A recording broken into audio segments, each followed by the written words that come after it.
Genesis chapter 35.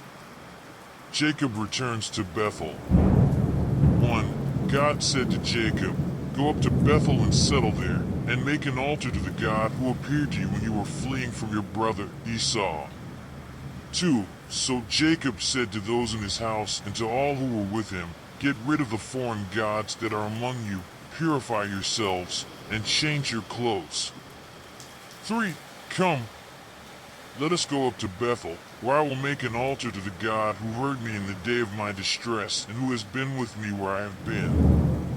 4. Then they gave Jacob all the foreign gods they possessed and the earrings they wore in their ears, and Jacob buried them at the foot of the great tree near Shechem. 5. When they departed, God's terror fell so upon the surrounding cities that no one dared to persecute the sons of Jacob. 6. Jacob and all who were with him came to Light, which is Bethel, in the land of Canaan. 7. In this place he built an altar and gave it the name of El Bethel, because their God had revealed himself to him when he was fleeing from his brother. 8. Deborah, Rebekah's nanny, died and was buried near Bethel, at the foot of the oak, which is why she was called Alam-Bakut. 9. After Jacob returned from Paddan Aram, God appeared to him again and blessed him. 10. Saying, "Your name is Jacob, but you will no longer be called Jacob. His name will be Israel." Thus he gave it the name of Israel. 11. And God still said to him, "I am the Almighty God. Be prolific and multiply. From you will proceed a nation and a community of nations, and kings will be among your descendants." 12. The land I gave to Abraham and Isaac, I give to you, and also to their future descendants I will give this land. 13. Then God rose from the place where he had been speaking to Jacob. 14. Jacob lifted up a stone pillar in the place where God had spoken to him, and poured out on it an offering of drinks and anointed it with oil. 15. Jacob named the place where God had spoken to him Bethel. The death of Rachel and Isaac. 16.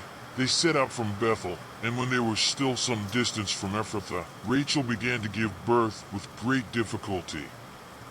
17. And while she was suffering a lot, trying to give birth, the midwife told her, "Don't be afraid, for you will still have another boy." 18. Already on the point of leaving his life, when he was dying, he gave his son the name of Benoni. But his father named him Benjamin. 19. Thus Rachel died, and was buried by the way of Ephrathah, which is Bethlehem.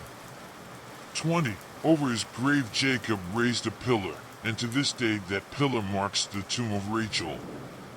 21. Israel set out again and set up camp ahead of Migdal-eder. 22.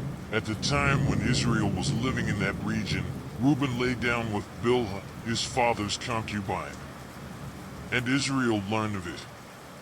Jacob had 12 sons. 23. These were his sons with Leah: Reuben, the eldest son of Jacob, Simeon, Levi, Judah, Issachar, and Zebulun. 24. These were his children with Rachel: Joseph and Benjamin. 25. These were his sons with Bilhah, Rachel's servant: Dan and Naphtali. 26. These were his sons with Zilpah, Leah's servant: Gad and Asher. These were the sons of Jacob, born in Paddan Aram. 27. Then Jacob went to visit his father Isaac at Mamre, near Kiriath Arba, which is Hebron, where Abraham and Isaac had lived. 28. Isaac lived 180 years. 29. He died at a very old age and was reunited with his ancestors. And his sons Esau and Jacob buried him,